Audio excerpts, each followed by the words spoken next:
Let's make some small batch chocolate chip M&M cookies. Yum! This recipe is by Zakaya B here on TikTok, and I found this recipe when looking for M&M recipes, and I tried it out the other night and it was so good. So I thought, why not make it again? Because it's so good. To a bowl, you're going to add in half a cup of brown sugar and a fourth of a cup of white sugar. I don't have brown sugar, so I'm doing 3/4 cup of white sugar with about a tablespoon of molasses. Brown sugar is just white sugar with molasses in it, so I'm doing the same thing, just cutting out the process a little bit.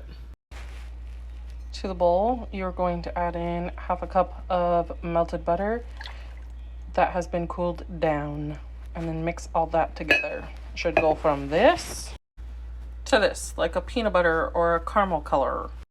Add in 1 egg and about half a teaspoon of vanilla. I just eyeball it. I also add just a few little bit of almond extract because I like my cookies to taste like cherry. Mix it all together. Get rid of your whisk. For her recipe, she says only add 1 cup of all-purpose flour, a fourth a teaspoon of baking soda, and a fourth of a teaspoon of salt. I added 1 1/4 cups of all-purpose flour and closer to like half a teaspoon of salt because the first time I made it, I didn't think it had enough flour in it. So we're gonna test it out. Mix all that together.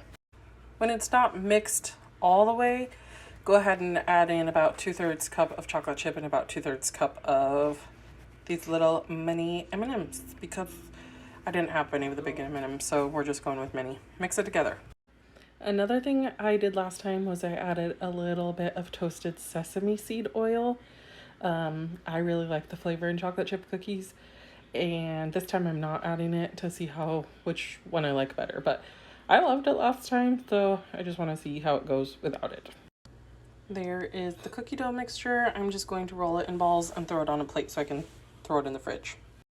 Go ahead and sprinkle some M&Ms on there. You could do chocolate chips, but I'm doing M&Ms. Oops. Throw them in the fridge for about 10 minutes or while your oven heats up. Sprinkle with some sea salt. Throw them in your oven at 325. Bake for about 5.5 minutes and then rotate and do another 5.5. These were left in for about 12 minutes total. They needed just a little more time. And then I'm leaving them on the pan for just a couple extra minutes. But look how good they look. This is way better than the first batch I made.